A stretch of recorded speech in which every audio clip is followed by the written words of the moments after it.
So we are live, and if you're watching this, I am about to record the podcast for the Kitty Boss with Dr. Rachel Geller. And we just like to stream this live, although it is a recorded thing and available pre-recorded, because you never know. Somebody sometimes has a comment or a question, and we always welcome that. And as you know, this podcast has short, 5-10 minute episodes that are the Kitty Boss. It's available anywhere you get podcasts from, Apple, Google, Spotify, you know the deal. And but once a month, we have a CATchup, pun intended, with Dr. Rachel Geller, the world's top cat behaviorist and cat chaplain.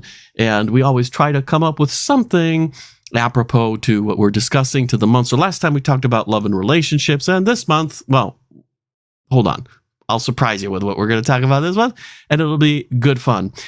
Just remember, the technology is not necessarily either one of our super fortes, nor do we have a massive, ginormous team. So if you are watching this either on the YouTube channel or our Facebook group, The Kitty Boss, or the Kitty Boss Cat Lady Justin Facebook page, we welcome comments. We will address them. We just might not be able to do it live because I can see some of them on my screen in front of me, but for some reason I can't see them all. So maybe one day I'll figure it out, or I'll make such a ton of money that I'll be able to hire someone for it. But for now, let's bring on the guest of honor, Dr. Rachel Geller. Dr. Rachel, it's great to see you again. It's a pleasure to be your monthly guest, Cat Lady Justin. Yeah, so awesome. It's so awesome to see you. So today is the month of March, and the first day of spring is coming up. It also happens to be a month where many people, many of our listeners, celebrate Easter. Now, I'm not religious, and I don't personally celebrate Easter or go anywhere for it, but it is a very common holiday in the US, in the UK, especially because of Cadbury's and cream eggs and all of the lovely stuff that goes on with this lovely holiday. So I thought what we could talk about is our sweeties, our kitties, our sweetie kitties, and what they mean to us and what they bring to our lives. But also, I would like to once again discuss a little bit of some of the health things, because there's some things around the Easter holidays that could be slightly challenging for a cat. And I've seen people, kind of make this mistake a little bit. Almost made this mistake just the other day, where I left something a little bit too sugary, and the cats kind of got interested in it. So before we get too deep into it, let's open this up with a quick quote that I have, and you probably saw it on the social media. But I'm half French, as you know, and so there's a very famous. He did a lot of different careers: filmmaker, poet, dramatist. He did many things. His name was Jean Cocteau, or Jean Cocteau, if you're French. And he had a quote, and I loved it because I actually didn't know he liked cats until I saw this. And he said, quote, "I love cats because I enjoy my home, and little by little, they become its visible soul." I love that because it's definitely true here. And I think it's true for a lot of our listeners or viewers or whoever. So thought I'd open it up with that quote. And what do you think about it? Do you agree, disagree? Oh, I so agree. It is amazing how, a little ball of fluff can take up so much space in your home, figuratively and literally. They have their spots and you expect to see them in their spots. They make your house a home. They bring in so much love. They just provide so much unconditional love and joy just being there with you in your home. So I really think that's a lovely quote and does encapsulate away the way many of us feel about our cats. But I will say, especially being a pet chaplain, that is often one of the things people say to me when they sadly lose a cat, is that their house just doesn't feel the same. They expect to see the cat where they always saw their cat, in the little spots and little things they do. So they really do make our houses truly homes. Yes.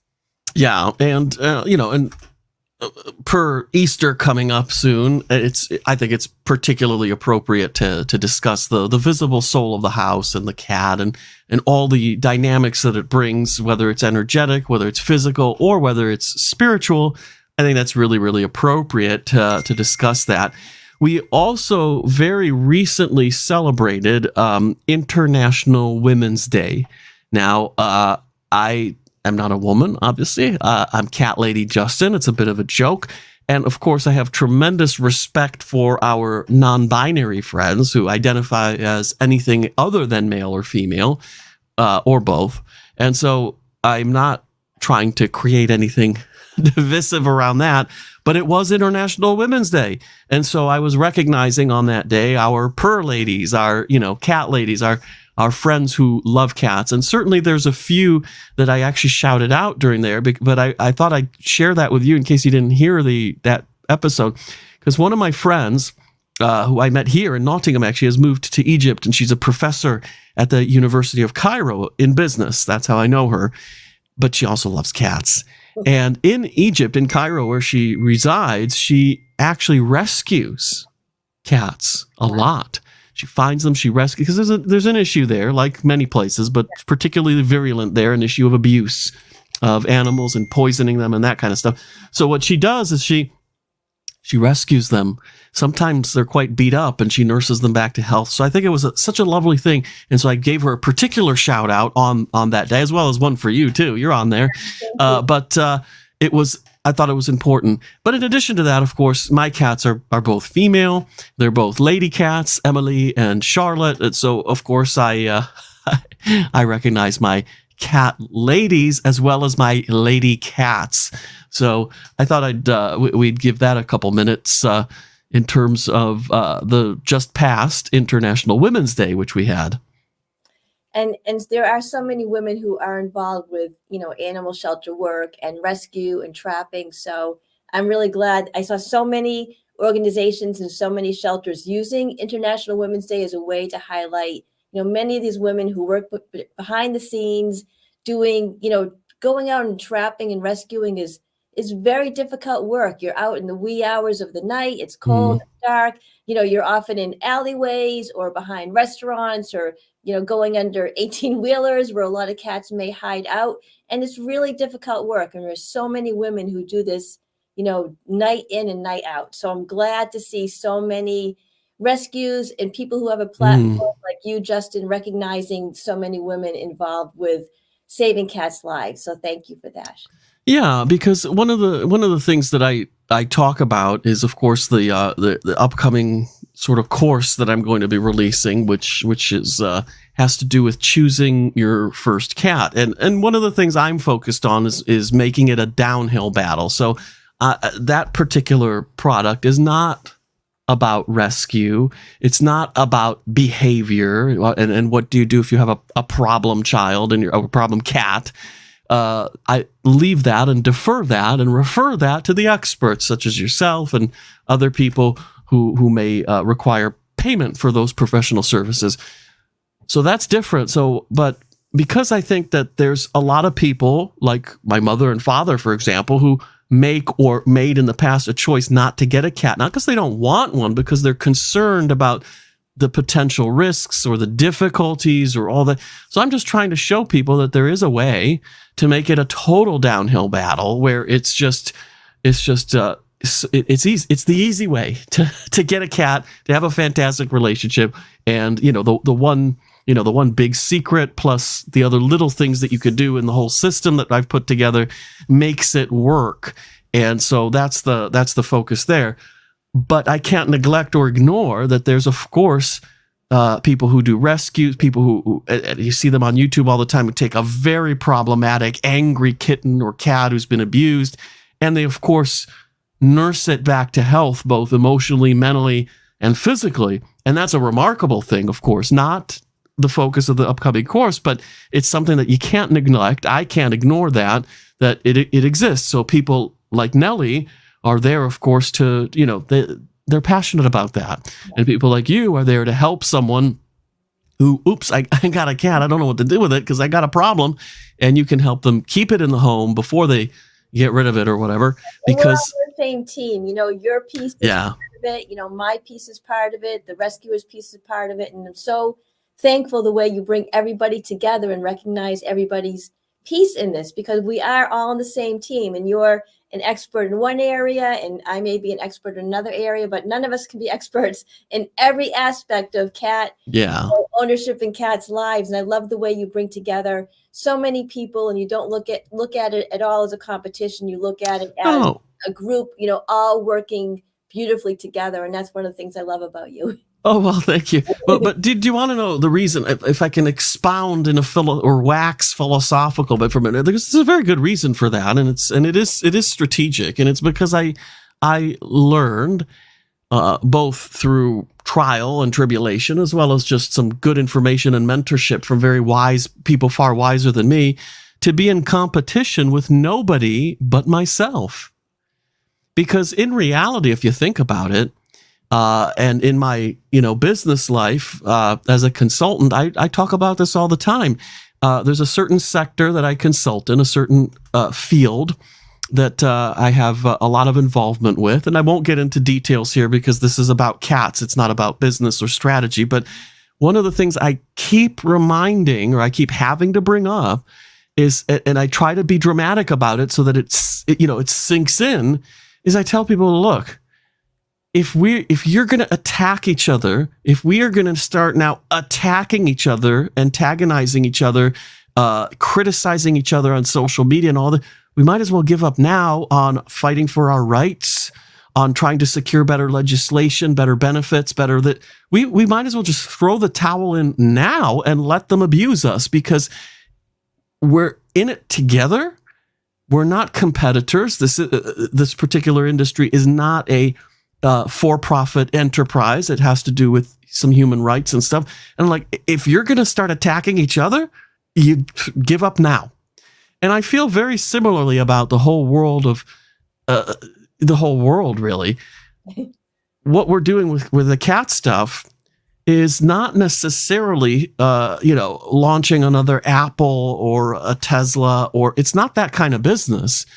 There are so many cats out there in the world, so many people out there in the world. Neither you nor me nor Jackson Galaxy nor anybody else could possibly serve all of them. None of us have that capacity, neither mentally, emotionally, or just we just can't do it. So why try to set up some kind of kitty totalitarianism or kitty dictatorship? My little ladies are dictators enough at home.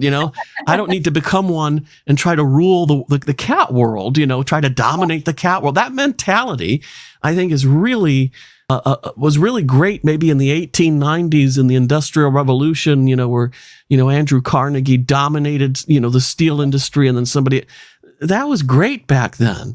But that's not the world we're in today. There's a lot more people here, and nobody could possibly serve the needs of all humankind or all feline kind. And so I don't think there is even a need for it, but it's, like I said before, it's actually detrimental, because when we start doing that, what we do is we start just taking away from our reach and our ability to do that. And my goal is the opposite. If I can expand your reach, if I can expand my reach, if I can expand, Jackson Galaxy's reach, wonderful. That's great. He does good stuff. Do I agree with everything he does? No, of course not.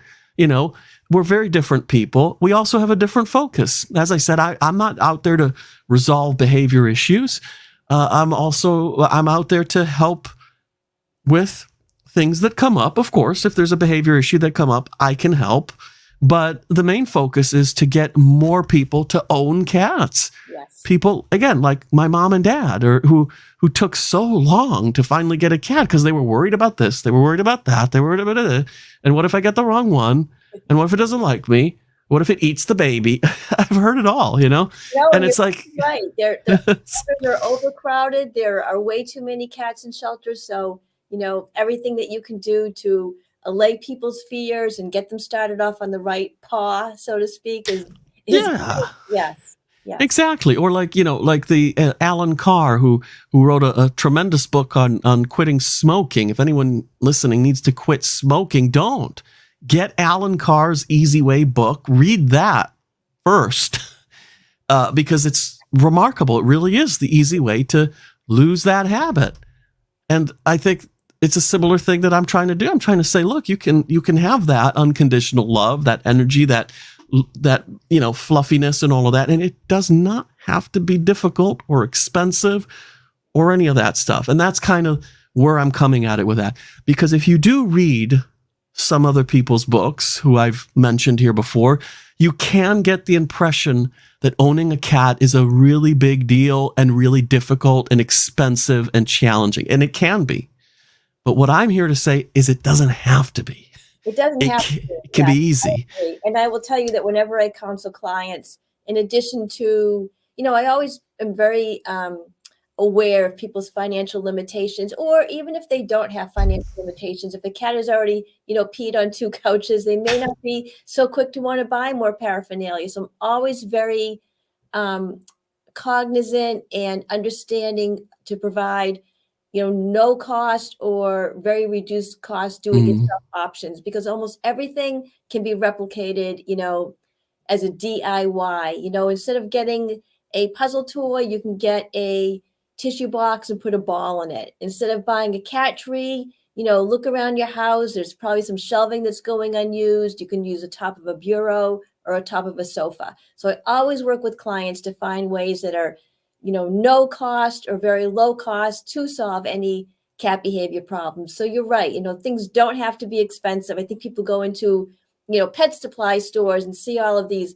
items, which can be expensive, but honestly, everything can be replicated, in your own home. You don't need to buy a fancy toy. You can, fishing pole toy, you can use a shoelace, so there are many ways that we can work with our cats, play with our cats, and keep our cats happy at no cost or very low cost. And so I do appreciate your approach with that. Yeah, and it's even more silly than that, because everyone knows that you buy a cat and you spend all this money on toys, and 9 times out of 10 it prefers the box the toy it came in. So it's like, and it is true, And so what the thing with that is, there's also the idea of relative importances. And I know that nuanced thought and concepts don't sell well. It's bad marketing, but it is the truth. And the truth is I recommend, or, human grade, ideally organic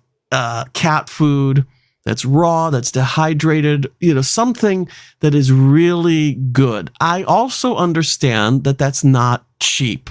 And so for some people, that's a barrier. The relative importance here is the cat better off at the shelter?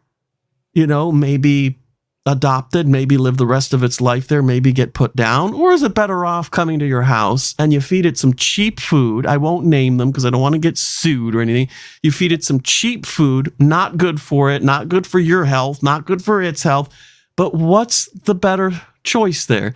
To leave it rotting away in the shelter, or to take it home and feed it crap? Very well said. Yes. In that case, take it home, feed it the garden. It's not what I recommend. It's not what I give to my cats. But, my cats aren't in a shelter, and I can afford the pure pet food brand. And so the first cat I ever adopted when I was a young girl and, just starting out, not making a lot of money, I fed that cat probably the cheapest dry food on the market, and the cat lived to be 21. So, food, obviously feed high quality food is so important, but having said that, it's one aspect of many. And the most important that you already mentioned is the cat is now in a loving home and not in a shelter.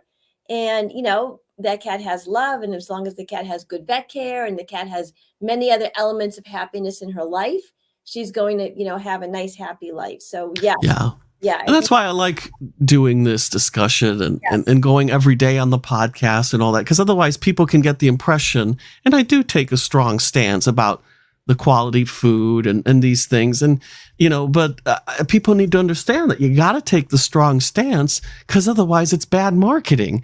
But the truth of the matter, which we can discuss in an interview format, is that it's not that black and white. It's not a question of, either buy an organic food or don't get a cat. It's not. No, the cat's better off with your love and care and attention than in the shelter, even if you have to feed it cheap stuff. So the point is probably everyone can afford a cat. Yes. The truth is everyone can afford it. Can everyone afford the food I give it, the kind of litter, the filtered water. Can everyone be as obsessive and doting as me? No.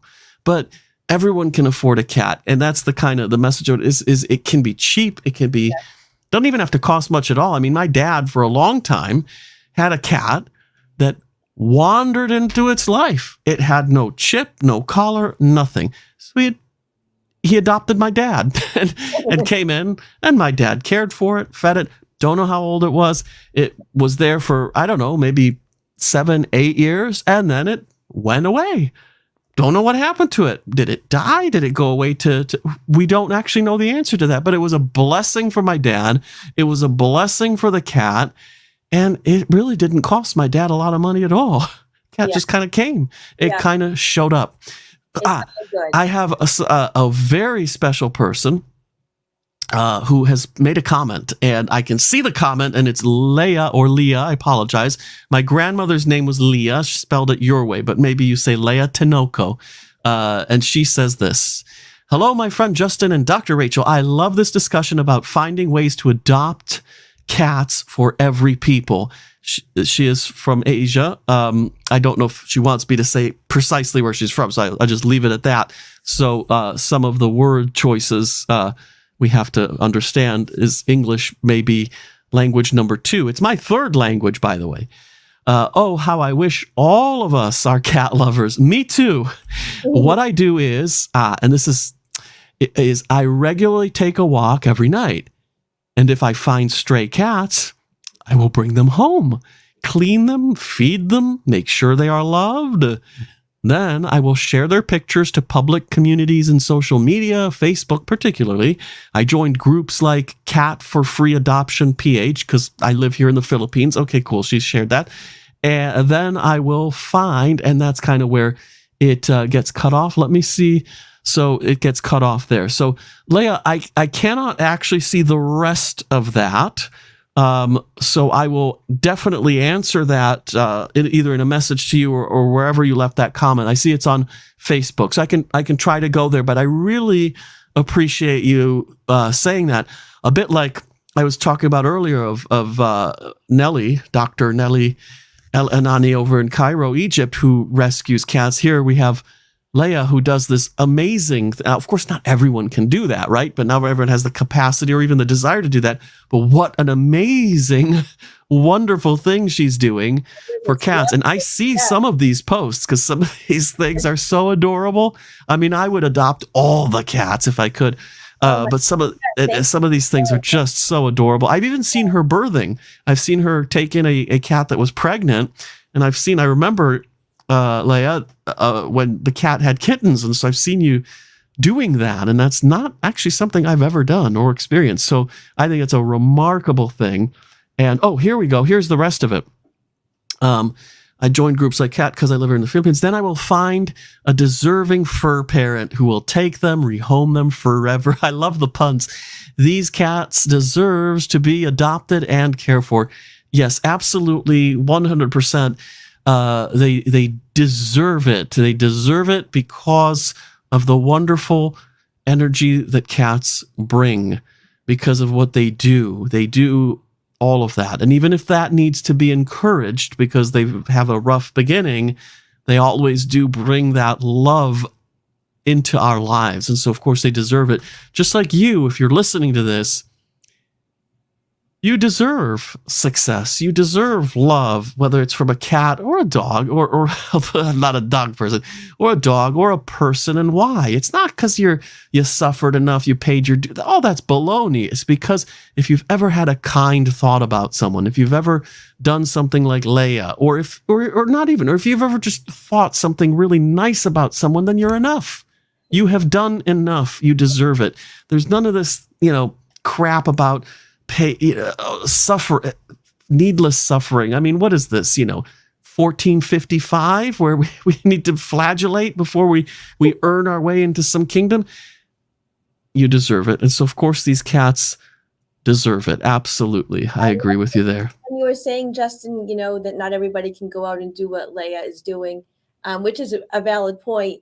But almost all of us can reshare a post or like a post. So, do what you can, because somebody else may see that and be inspired, and maybe they may not go out and, do rescue to that extent, but they may donate, or they may sign up for a newsletter, or they may follow a shelter on a Facebook page. There's so many ways Mm, we can get involved. And sometimes I think people feel like, if I can't do this big giant gesture, or I really can't commit to something like that, but anything, there's so many small things you can do. Like I said, like a mm. Facebook page, retweet a tweet on Twitter. I hope I'm saying that all right.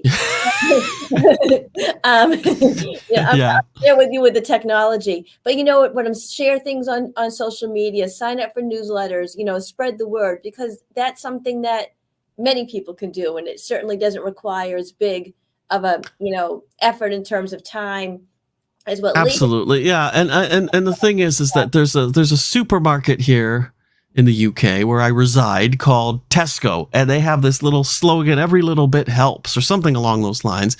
And I'm not in love with Tesco, but it's just, ain't that the truth? Every little bit helps. So if you can't do what Leia's doing, because not everyone has the time, money, capacity, or even the desire to do it, you can at least reshare a post, and then you have done a wonderful thing. Yes. If you can't make a donation, don't share the fundraiser or whatever it is. Do what you can. It's about what you can do, not what you can't do. Excuse me. And if you focus on that, then we all win, and the cats win too. Because ostensibly, if you're listening to this, you like cats, right? If you don't like cats, why are you listening to the Kitty Balls podcast? And so it's just so ostensibly you can do so everyone can do something. And so I think there's a quote I wanted to share as a way to I should be using my voice better. Gabriella, the voice teacher, if you're listening, sorry, I've not done the proper use of the tools. And it's from Leo Dworkin. It's no amount of time can erase the memories of a good cat. And I remember our first cat, Leah, a beige Persian. I remember Iggy, the gray, silver fat cat we had. I remember Willie. I remember Lola. And of course, I've got Emily and Charlotte now. And my dad, I remember cats I never met. My dad had a cat that he used to say when he was in medical school, used to study with him and turn the pages. Every time my dad would read a page, he'd look up at the cat would flip the page for him. I mean, how cool is it? So my dad never forgot that. He never forgot that. My dad's in his 70s. This was a good 60 years ago. You don't forget that. You can't erase the memories of a good cat. And the truth is, all cats are good. Just some of them need some of the layers peeled. They need that Cadbury cream egg. You need to take that tin foil off to get the goodness from inside. They want to be loved. Sometimes they just need to be shown how. Yeah, and aren't people kind of like that too? You get Absolutely, yes. I mean, some of us need a little more time to warm up than others, and that's okay. That's absolutely fine. And, and I thought that would be a great place to sort of encapsulate what we talked about, this being the month of, we're coming up on Easter, as you know. Next month, we'll probably talk about springtime and my birthday. Because my birthday's next month. So we'll talk about celebrations and all that. But I wanted to say one other thing, and that is to remind everyone that, our bodies are like this. Cats' bodies are, like that. So the amount of sugar that it takes for a cat to go overboard into diabetes territory is a lot less than the amount of sugar you have. So be very careful with the chocolate, with the cream eggs, with the donuts, with the pachi, whatever holiday you're celebrating. Be very careful with leaving it out or sharing it with the kitty, because it'll very quickly slide into something very bad for its health. It'll shorten its lifespan, because sugar isn't good for you and it's not good for the cat either. Yeah. So micro dose is fine, but you got to be careful, because the body is like this. And be careful too that if you leave out chocolate that might still be in a little wrapper, that can be very harmful to a cat's digestive system. So be super. Oh yes, chocolate poison. Have the little foil wrappers around them, or the little paper wrappers. anything enticing to your cat, you just want to always be careful with. Yeah, and chocolate is a good one because chocolate is poison. Yes. And so if the cat sees the egg or whatever and it's round and fun to play with, that might be cute, but it's not the sugar in this case. In this case, there's a little poison inside. So you wouldn't let your baby play with a little ball of rat poison, would you? Yeah, so don't let the cat play with a little ball of chocolate, because if it gets some on it, it won't kill it probably, but it might. So you want to be very, very careful about that. Err on the side of caution. Always err on the side of caution. And if you're got any questions about that, make sure you speak to a vet if you think they've been exposed to it, because we can't help you remotely if your cat has been ingesting a poison. So if you're worried about that, if you're concerned, make sure you talk to the vet, because it might be an urgent or it might be an emergency. We don't know. Yeah, let the vet decide. Yeah. So that's, all she wrote for this month of March. And so is there anything else you'd care to say or ask before any news, anything new coming up? How's the launch of that charity going for people on low income? Yeah, it's going great. I'm able to provide not only my behavioral services and counseling, but now I can help people buy needed items, maybe like a synthetic pheromone spray or a scratching post, or even prescription food. Some cats have behavior problems because they don't feel well. Their bellies are upset, and that's contributing to behavior problems. So it's going very well. I've really been able to broaden my reach and include people who may not be able to afford, not only the behavior counseling, but some of the needed items that go with it. So it's been very rewarding. Thank you for asking. Yeah, that's really cool. And is it available if we share the link? Is it available for people to explore yet? So I just have a little description on my website. Okay. But it's called All Cats All the Time. And if people do go to my website, they can see my mission statement and the description of it, which is drrachelcatbehavior.com. But more to come. More to come. Okay, awesome. Yeah, awesome. It's you got to be patient. It's a labor of love, not a labor of profit. So patience. It's coming. Some of it's available right now. So just go to Dr. Rachel's website and see the information on there if you need access to it. And of course, if you're within reach of this particular charity, because I don't think you're servicing the entire world yet with it. So that might be coming in the distant future. Never say never. Never say never. So it's great to catch up with you. Thank you very much. And thank you for watching or listening wherever you're consuming this particular thing. And remember that you can, if you wish, send us comments, send us questions. If you're on Anchor FM, you can leave little voice notes and all that. And, we will listen and respond to them if they're appropriate, of course. And so, and we'd love to hear from you. So thank you. Happy Catterday, because, of course, I will post this on Catterday, record this today, but it's going to get posted tomorrow, which will be a Saturday. So thank you. And ta-ta for now.